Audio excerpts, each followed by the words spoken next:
எனக்கு தெரிஞ்சு நான் பார்த்த வரைக்கும் பொறுமையின் சின்னம் அப்படின்னு சொன்னோம்னா அது சரவணன் சார் முக்கியமான ஆளாக சொல்லணும்.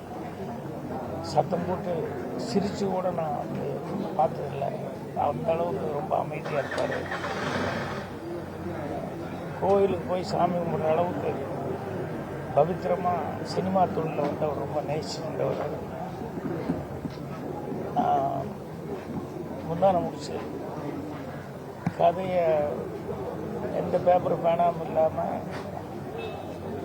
ஃபுல்லாக டெஸ்ட் வச்சு சொன்னதை வந்து அவ்வளோ ரசித்து கேட்டார். அது எந்த பேட்டியாக இருந்தாலும் எல்லா ஃபங்க்ஷன்லையும் அதை திருப்பி திருப்பி சொல்லிட்டு இருப்பார்.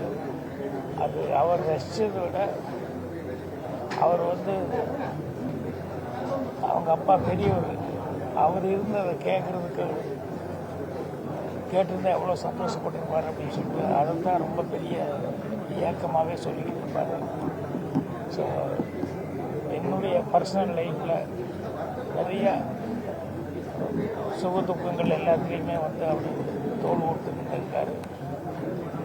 நான் இந்த படம் எடுக்கும்போது அந்த ஏவிஎம் சகோதரர்கள் அவங்க 3 பேர்கிட்டையும் அவங்களுடைய பழக்க வழக்கங்கள், அவங்க கேரக்டர், அவங்க அடுத்தவங்களுக்கு கொடுக்குற மரியாதை, இதெல்லாம் பார்க்கும்போது எனக்கு அவர் பெரிய ஒரு எந்த அளவுக்கு ஒரு குடும்ப தலைவனாக இருந்து இவங்களெல்லாம் இவ்வளோ பொறுப்போடு வளர்த்திருக்காரு அப்படின்னு அவர் மேலே மிகப்பெரிய ஒரு மரியாதை எனக்கு வந்து அவர் சந்திக்க முடியுது. எங்களுக்கு பெரிய ஆனந்தமாக இருந்தது.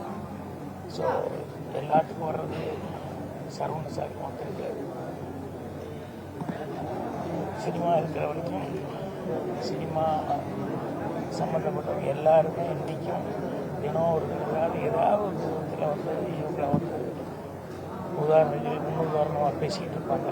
ஸோ சரவணன் சார் ஒரு குடும்பத்தாருக்கும் சொந்த பந்தங்களுக்கும் நண்பர்களுக்கும் எல்லாத்துக்குமே என்னுடைய ஆறுதல் தெரிவிச்சுக்கிறேன்.